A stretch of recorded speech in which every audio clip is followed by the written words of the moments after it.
I've been in the business for almost 15 to 20 years at the time. But I was an artist. I drew comics. And all the editors and writers, they were very hesitant about giving writing work to artists because it was a threat. I mean, they were thinking, oh, if these guys started writing their own stuff, we're out of it. Right.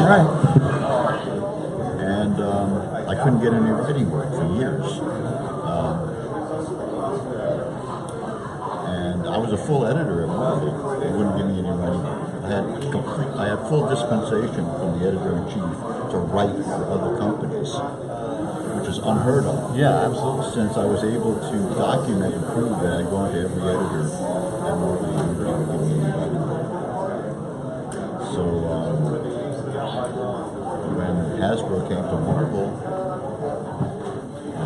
wanted to get a G.I. Joe comic done, they asked every single contract writer turned it down.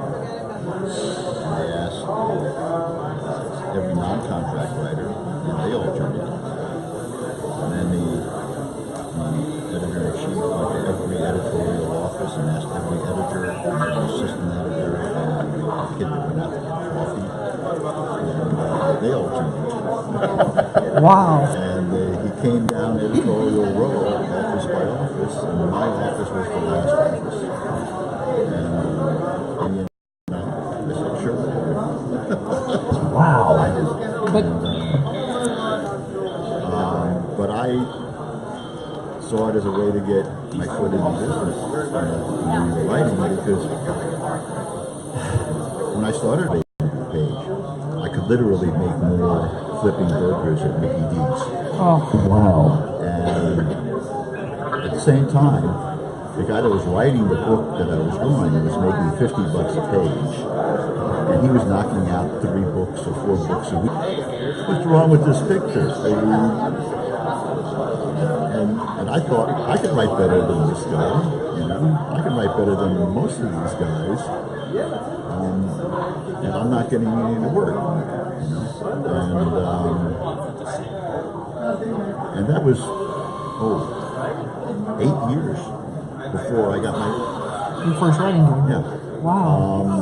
And then I had to be an editor at both DC and Marvel before I got any writing work.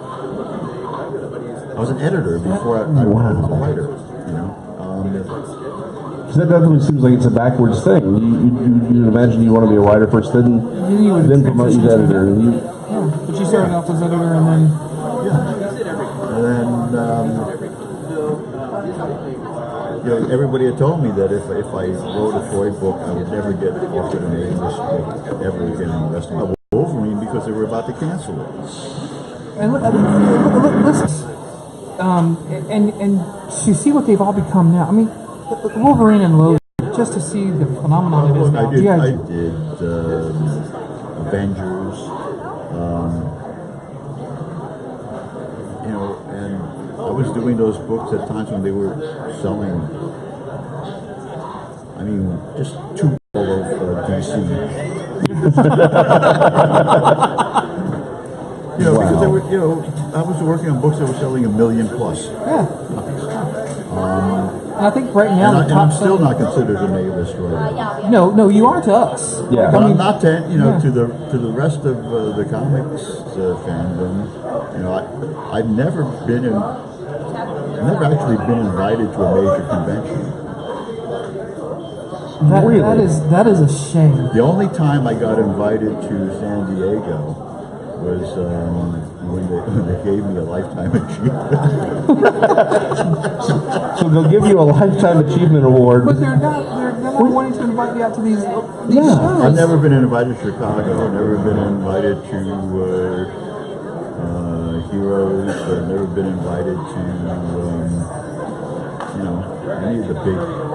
I mean, New York used to invite me because I was free. You know, I live in New York. Right. That didn't cost me to invite me. I could get there for like, you know, $1 on the subway. Oh, wow. This is that's just so disappointing. Yeah, I mean, that's why I'm happy to go to the smaller cons. They'll pay my way out. I'm not set up to do this as a business. I mean, a lot of new guys, you know, they have posters and prints and all this stuff, and they make pretty good money at cons, but they pursue it. Yeah. I've never asked to be a guest at a con. Right. I only go if they contact me and invite me. But that's, you know, that's the way it goes. I've never asked for, I've never actually gone looking for comic books. I didn't start them with just the new stuff. I was like, hey, you need to go check this out too. So it's not just like you're just prevalent to our generation, although I think that's where a lot of it would come from. But, you know, people like us, we're going to pass this on to our kids and everything else and be like, oh my gosh, you know, this is. You know, Well, you know, the thing is, I'm not even considered a very influential creator, you know, in the comics world. But, you know, among the fandom, you know, general fandom, I'm like C or D list, you know. But Sir, I mean, I have lots of creators come up to me and tell me that, you know, I have a major influence. Absolutely. When I was in San Antonio about 4 or 5 years ago, the first movie, and that's how he started. Oh my gosh. well, I think I can officially say that from the Vagabond nerds, you are A-list. I mean, I just can't. You know, I all the time that I was, you know, I was like selling like over 2 million copies. Just with us. With my name on it a month. I was walking a mile one way to get your comics. That's true. All those years, while I was actually doing it, I never got invited to a single convention. We got to change that. Like, I was never reviewed in a single fanzine. Do they even have those anymore? you know, it's us. It's just shows like us. Shows like us, yeah. That's a sad commentary. So here's the thing I'm going to tell you. Like from now on, like seriously, we would love to. Like I know you don't have too much time. I mean, now. I persevered and kept writing stuff even when all those years I was completely ignored and I was like a non-person.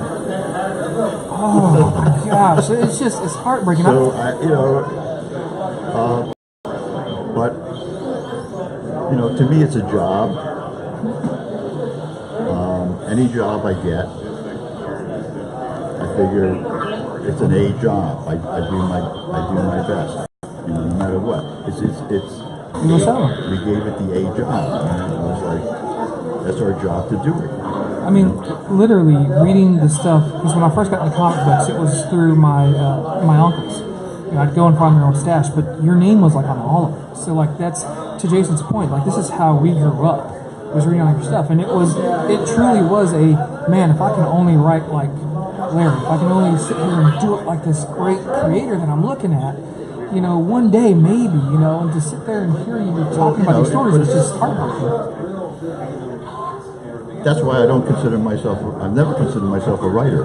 I don't call myself a writer. I don't even use the word artist. I think calling yourself an artist is kind of not there. It's like calling yourself a poet. It's not a job description. It's an appellation. Other people have to call you an artist, like other people have to call you a poet. I tell people, they say, "Oh, I'm a poet." I said, "No, you're not. You're somebody who rhymes stuff." Rhyming crap does not make you one. When the rest of America calls you a poet, you're a poet. I don't think of the stories in terms of words. I see them as a series of pictures in my head, and then I sit down at the word process and describe the pictures. So I say that I'm a penciler with a word processor. I like that. That's probably my favorite line right there. That's what I do. Anyway, I have to get back to Joel. No, please. Yeah, Sir, thank it's you. a pleasure. Thank you so much. You are always welcome on our show. We're actually going to leave you with some material as well. But thank you so much for that, sir. Thank you for the time. Ladies and gentlemen, That was Larry Hama. oh my gosh. That's, Comics legend and oh, Yeah, there we go. yeah. Oh my gosh. Comic extraordinaire legend, creator. It is awesome. That was just absolutely awesome. well, I'm done for the rest of the day. You can't, I don't think I can top that, man. That's never going to happen. Sean, I'm sorry about that. You Yeah, we're missed that. done. Yeah. Well, hey, we only have 15 minutes, so let's just sit here and off Larry Hama. Dog, I can see him man. from here. It's amazing. I think that's been the highlight of the show. Yeah. Oh, absolutely. Oh my gosh. Well, and here's in the story. Many parts of the story ring very true to a lot of things that we hear. You go through comic history, which is a topic we're going to start covering a little bit more. It's just a job. But it was just a job for them. You know, like John Romita Sr. Now, he took the job because he was paid better than doing ad work for the newspapers. Yeah. Kirby is better. It's more reliable, and then they go on to create an entire universe. And for us, like, I do want to stress that, Mr. Hama, I mean, that's he is in that group that I consider with Kirby and Romita Sr. and it's Hama. I mean, it's like Frank Miller, yeah. These are all people that I grew up with, watching and listening to and reading, and just looking at all this stuff, and I was thinking, man, and it's exactly what I just said, which is, if I can be like this guy, I've made it. That was it. So, it's like he's still one of the people I look at for my artwork, Yeah. and I'm like, well, but clearly this is why I suck. I don't look crap, like that that. was like the best. I'm starstruck. I'll be flat honest about that. If you're watching this right now, go on Amazon, buy, or BarnesandNoble.com, whatever, and buy all of Larry Hama's books, and then send him an email saying thank you. And the collections, because it was something at the time. And I'm not kidding when I say I share that with my kids, because they needed to have that look at the very beginning of what was going on, and seeing how we've progressed to where we're at now. And it's not that comics aren't a great read now, but certainly it was an adventure then. Yeah, like when you were growing up, it was an adventure. It was everything that you wanted it to be. You know this is going to sound weird, but the original Power Pack with Leonardi doing the I think it was Leonardi who did the artwork for the initial run on them. That is better than any of the kids stuff that I see Marvel putting out today. And it's like, it wasn't like they said, okay, it's aimed for kids, but they didn't disrespect your intelligence. I think that's the thing I loved about the comics from the 80s and early 90s and the late 70s, is that they knew that their audience was going to be younger, and so they didn't throw the crap that you see in modern comics. But they did they didn't placate to the audience. And it wasn't like, oh, it's just for kids, and so they dumbed it down. They didn't do that. They told good stories that you could tell to an 8-year-old and a 15-year-old and a 20-year-old. I mean, they're stories that last. The artwork is amazing, but it's just something that's gone out of comics today. They were fun. They knew what they were doing. I mean, the man was my childhood. In fact, I'm trying to remember if there was one issue in particular that was my favorite. I can't remember if he did it or not. We'll have to ask. Dude, we just got to interview Larry Hama. Like that's at the end of the day, man. I'm still struck by that. I mean, this is it's definitely. Certainly got to get back on the show just to find out about some of this. Some of the I don't even know what to call it. I wouldn't say disappointment of what you would treat a creator, right, an artist, a writer, a legend, by any stretch of the imagination. And it's it's just. I think it was a different world back then, man. I think from what it is now. Yeah. But you know what that tells me is there's always going to be a difference between how the people who run things look at things and how the people who buy the things look at things. That's right. Right. I mean, to the quote, you use the words comic and elite at the same time. It's like the elite look at him and like he said, he sees him. They see him as something else. But for the people that he's doing it for, he is the A-list. Yeah, he is absolutely. what you judge everything against. Yeah, and, absolutely. And it's always it's always a step in the right direction, and especially when you're growing up and you realize that, my gosh, this is a person who their work helped shape my childhood. It helped shape how we wanted to feel and be and just go throughout life sometimes. By reading this material and wanting to emulate, not just the writing and the artwork, but just everything about it, because it was telling. I think what a lot of people forget, or sometimes some people don't know, is that comics are very much a way to tell a fantastic story in a fantastic medium, and that's why I'm glad that it gets the play it gets now. But I never want to lose sight of what came before, and certainly, definitely never want to lose sight of the creators that came before. Again, he was reading off the list. He had worked on, G.I. Joe, Wolverine, Batman, Venom. I mean, these were all stuff that we would do, and we're looking at Eddie as he's excited. I wish I could show you how, but I don't think that's appropriate. But it's just one of those things where it was absolutely, growing up and seeing stuff like that, it was fantastic. It was absolutely fantastic. So no, absolutely. That is how you end a show, man. So I mean it's breathtaking. So again, it's we got another another 5 minutes or so. Yeah, about another 5-6 minutes here. And again, this convention is winding down, and it's closing at 4 today. But tomorrow, it's opening at, I believe, at 10. I believe so. 10, 10 a.m. We're gonna get a thumbs up. And I think does it close at the same time? 10 to 4. 10 to 2? 10 to 3. 10 to 3. 10 to 3 is what we're hearing.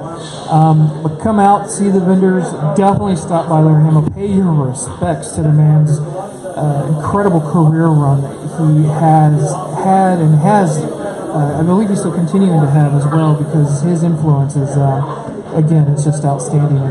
And beyond that, we also have some people who do volunteer work. That's right. As our Batman from earlier, and hey, Batman. And I believe, correct me if I'm wrong, but Heroic Inner Kids. Yeah, you guys can't hear him screaming, but he's like, "Where's the Joker?" But yeah, they're out there. They're with the community, certainly making sure that they're going to hospitals, kids events, and making sure that they can bring happiness and a smile to kids everywhere when situations are not necessarily built for it. And like Batman just said, it's all about the kids. It's all for them. It's all about making sure that they can have a much better day when they're going through some trials. Yeah. So come on out, see the convention. Drop some love by some people who are well worth it. He's hiding as this man right here. I'd rather not say. Yeah. So, all right, guys. Tomorrow, if you get a chance, coming out for a couple hours, it's going to be fun. Any parting thoughts for you, Raymond, on the day that does not involve Larry Hama? No, my party day's always been involved. Look, I've actually got evidence that this actually took place when you did not meet Larry. I'm gonna be like, look, it's on the show. Next episode, next Saturday's show. Yeah, next episode is going to be really interesting. We're going back to an hour for the live show. We think there's still some discussion, but we're going to have the website up. We're going to have some more fun things coming. The website's coming. Twitter is now, I think it's live. We've got to make sure that everything's on there. Certainly, we're definitely getting ourselves more increased with the Dallas On Air family. So please make sure that you're watching that. Again, Dallas On Air will be here again tomorrow with their parade of shows coming through from this event. Figments is coming on tomorrow as well, correct? You're doing a special tomorrow. Yes. And Eddie's completely ignoring us. We're hearing. But Figments is on tomorrow live from this location. I think there's also another show with Eddie, G.I. Joeing it or Joeing it. Something, yeah. Make sure that you're tuned in to Dallas On Air. Make sure you're tuned in to Facebook for Vagabond Nerds. And Jason, you usually do the outro, man, so you gotta help me with that. Is that all right? Well, it's been fun, everyone. You'll catch us in a week. Do like and subscribe us on Facebook and, of course, on YouTube. We will be on DallasOnAir.com 1 week from today at our normal time. And until then, a special thank you and shout out to the holders of this event here And a special thank you to Larry Hama for actually sitting down with us for this show for a little bit today. Again, a legend in every sense of the word for me. Oh, absolutely. And of course, a thank you to Jansen. Thank you to Jansen. And of course, if you want to get a hold of us during the week, vagabondnerds@gmail.com, or you can private message us on Facebook. All right, thanks a lot, guys.